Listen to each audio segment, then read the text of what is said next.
आज की वीडियो होने वाली है यूटा ओकोत्सु के बारे में। जेजेके की दुनिया में गोजो के बाद सबसे ज्यादा पावरफुल सोर्सरर यूटा को ही माना जाता है और यूटा के पास गोजो से भी ज्यादा कर्ज एनर्जी है और यूटा 4 स्पेशल ग्रेड सोर्सरर में से एक है। इस वीडियो में आपको यूटा ओकोत्सु के बारे में सब कुछ पता चलेगा। वो बचपन में कैसा था, उसके पास कौन कौन सी पावर्स है, वो कितना ज्यादा पावरफुल है, सब कुछ। और यूटा की बैक स्टोरी बहुत ज्यादा इमोशनल है, आप लोगों को भी पता चल जाएगा। यूटा जब छोटा था तो वो बहुत ही शांत किस्म का लड़का था और इसकी सबसे अच्छी दोस्त थी रीका और इमोटो। और रीका और यूटा ने आपस में प्रॉमिस किया था कि हम दोनों बड़े होकर शादी करेंगे। लेकिन जिस दिन रीका का बर्थडे था उसी दिन उसका एक कार से एक्सीडेंट हो जाता है और रीका मर जाती है। और यूटा ने अपने सबसे अच्छी दोस्त को अपने आंखों के सामने मरते हुए देखा था और यूटा को रीका का मरने का इतना ज्यादा दुख था कि वो एक्सेप्ट नहीं कर पा रहा था कि रीका मर चुकी है। इसलिए इस दुख की वजह से एक कर्ज स्पिरिट का जन्म होता है। इसका मतलब ये है कि रीका मर कर भी एक स्पेशल ग्रेड कर्ज स्पिरिट बन गई थी। जब रीका कर्ज स्पिरिट बन जाती है फिर वो यूटा का साथ कभी नहीं छोड़ती है। फिर अब रीका यूटा को प्रोटेक्ट करने के लिए किसी भी हद तक जा सकती थी। जब भी यूटा को कोई परेशान करता था या फिर उसे चोट पहुंचाने की कोशिश करता था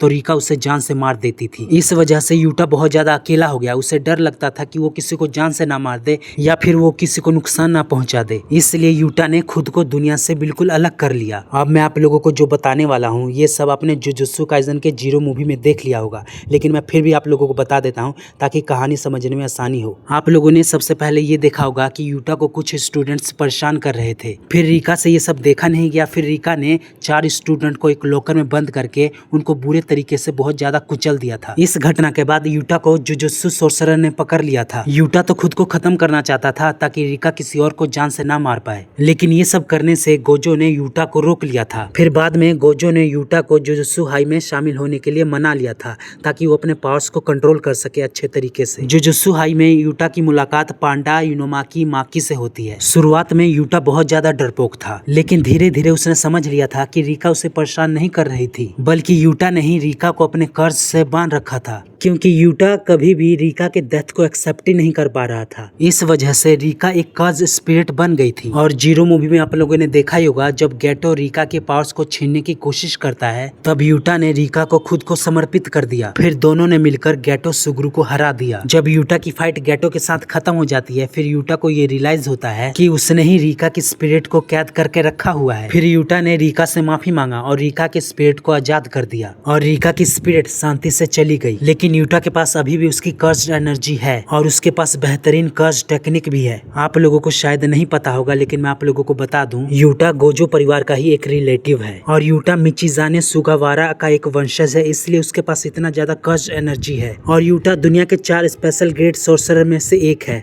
इसके बाद यूटा की एंट्री होती है सीजन 2 के एंड में। यहाँ पर यूटा की वापसी हो चुकी है फिर से। और आप लोगों ने सीजन 3 में देख ही लिया होगा कि जुजुत्सु के बड़े अधिकारियों ने यूटा को काम सौंपा है यूजी इतादोरी को मारने का। फिर यूजी और यूटा के बीच में एक जबरदस्त फाइट होती है। फिर यूटा अपनी तलवार यूजी के दिल में घुसा देता है और उसे मार देता है, लेकिन असल में देखा जाए तो यूटा यूजी को मारने नहीं, उसको बचाने आया था। गोजो ने यूटा से बोला था अगर उसे कुछ हो जाए तो तुम यूजी का ख्याल रखना। जब यूटा ने यूजी को जान से दिया उसके तुरंत बाद ही रिवर्स कर्ज टेक्निक से यूटा ने यूजी को जिंदा कर दिया। और उन लोगों को ये लगा कि यूजी मर चुका है जिन लोगों ने यूटा को यूजी को मारने का काम सौंपा था। कलिंग गेम आर्क में यूटा अकेले ही सेंडाई कॉलोनी में जाता है और अकेले ही 3 सबसे ज्यादा पावरफुल पुराने सोर्सरर से फाइट करता है। उनके नाम है रयू, इशिगुरी, यूरो एंड कोरोओरोशी। और यहाँ हमें पता चलता है रीका की स्पिरिट तो चली गई थी, लेकिन उसकी शारीरिक शक्ति हस्क उसके पास अभी भी है। फिर यूटा अपना डोमेन एक्सपेंशन दिखाता है। Domain expansion authentic mutual love, जिससे यूटा किसी की भी कर्ज टेक्निक को कॉपी कर सकता है। आप लोगों को पता ही है, जब गोजो वर्सेस सुकुना की फाइट हो रही थी उस टाइम यूटा एक बहुत ही इंपॉर्टेंट मिशन पर गया हुआ था। यूटा ने बड़ी चालाकी से कंजाकू के ऊपर अटैक किया और उसका सिर काट दिया, उसे जान से मार दिया, जो इस सारे फसाद का जड़ था। गोजो वर्सेस सुकुना के फाइट के दौरान गोजो मर जाता है। उसके बाद यूटा मैदान में उतरता है और यूजी के साथ मिलकर सुकुना के ऊपर अटैक कर देता है। फिर यूटा सुकुना की टेक्निक डिसमेंटल को कॉपी करता है। फिर इस टेक्निक को सुकुना के ऊपर ही इस्तेमाल करता है। यूटा का ये प्लान था कि सुकुना को इतना कमजोर कर दिया जाए कि वो मेगुमे के स्पिरिट को आजाद कर दे, लेकिन सुकुना यूटा के ऊपर अटैक करता है वर्ल्ड कटिंग स्लैश से और यूटा का शरीर 2 टुकड़ों में कट जाता है। फिर यूटा मरने वाला ही था, फिर वो एक ऐसा फैसला लेता है जो हम सब ने कभी नहीं सोचा था। यूटा ने केंजाकू के ब्रेन स्वैप टेक्निक को कॉपी कर लिया था। फिर यूटा ने अपनी स्पिरिट को मरे हुए गोजो के शरीर में डाल दिया। फिर क्या होना था, यूटा गोजो का शरीर लेकर फिर से सुकुना से लड़ने चला गया ताकि यूटा अनलिमिटेड वर्ड का इस्तेमाल कर सके। यूटा खुद को सेक्रीफाई करने के लिए तैयार था ताकि दुनिया को बचाया जा सके। लड़ाई खत्म होने के बाद सबको ये लगा था कि यूटा गोजो के शरीर में ही मर जाएगा या फिर गोजो के शरीर में हमेशा के लिए फंस जाएगा, लेकिन रिका और सोको की मदद से यूटा का पुराना शरीर ठीक कर दिया गया और यूटा अपने पुराने शरीर में वापस आ गया और यूटा जिंदा बच गया। और आखिरी में हमें दिखाया जाता है यूटा, ओकोत्सु, माकी ज़ेन एंड इनोमाकी, पांडा सब खुश हैं और यूटा ये साबित कर देता है कि गोजो का सच्चा सक्सेसर यूटा ही है, जिसने अपनों को बचाने के लिए अपनी ह्यूमैनिटी तक दांव पर लगा दी थी। यहाँ मैं यूटा के बारे में एक बात बोलना चाहूंगा, यूटा किसी के भी कर्स टेक्निक को कॉपी कर सकता है। पूरे जुजुत्सु काइजन में सबसे ज्यादा खतरनाक कर्स टेक्निक मुझे यूटा की ही लगती है। आप लोग ही सोचिए ऐसी कौन सी कर्स टेक्निक है जो यूटा कॉपी नहीं कर सकता। इसने सुकुना के डिसमेंटल को कॉपी कर लिया और केंजाकू के ब्रेन स्वैप टेक्निक को भी कॉपी कर लिया और ये चाहता तो सुकुना के वर्ल्ड स्लैश कटिंग को भी कॉपी कर सकता था। आप लोगों को क्या लगता है कमेंट में बताइए। आप लोगों को नेक्स्ट वीडियो किस पर चाहिए ये भी बताइएगा। तो आप लोगों को वीडियो पसंद आई हो तो वीडियो को लाइक करके चैनल को सब्सक्राइब कर दीजिएगा। सायोनारा।